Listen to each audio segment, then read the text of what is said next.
Dexter Roberts is a non-resident senior fellow at the Global China Hub at the Atlantic Council and founder and publisher of Trade War, a weekly newsletter on China's economy. Welcome to DW, Dexter. There was already a 10% tariff on Chinese EVs. Has the raise to up to 45% come as a surprise to China, or have they been preparing for it?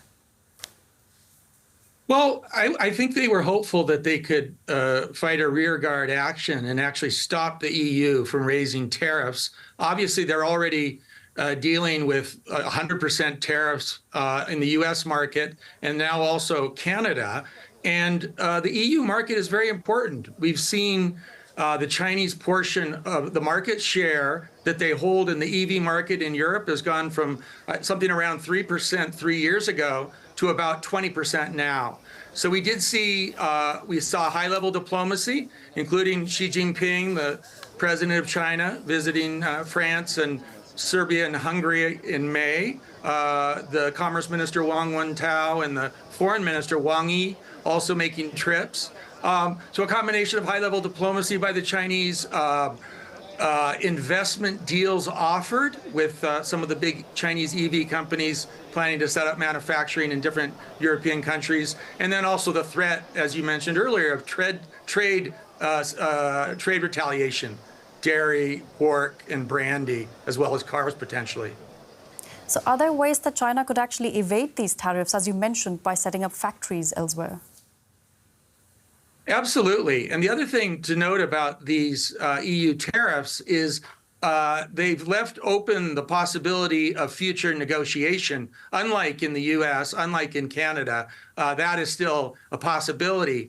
If negotiation continues, we could see a scenario where, for example, China agreed to minimum import prices on vehicles or a cap on the amount of imports. Both those are a possibility that would allow Chinese vehicles to continue to be sold into the European market. And then the big one that you just mentioned, there's the possibility, and indeed it's already happening, of Chinese companies like BYD, which is setting up a big plant in Hungary, like Chery, another top Chinese EV maker, which is planning to set up a manufacturing facility in Spain. Those are likely to be a way around those tariff barriers going forward.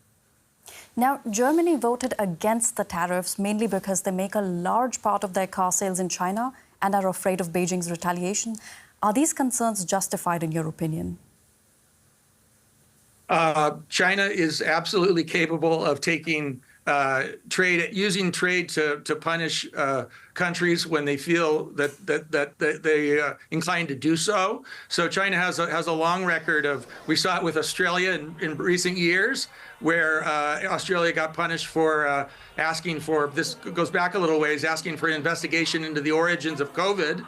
And then we saw Australian wine, barley, meat, all with large tariffs on them. So yes, Germany absolutely has a reason to be worried.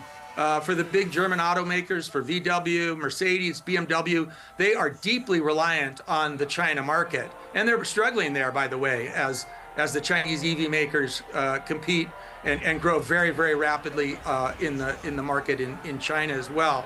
So yeah, I think there is a reason for them to fear the possibility of retaliation. And then, of course, we've seen the possibility of retaliation against pork. That's a huge issue for Spain, which is the largest pork exporter to China.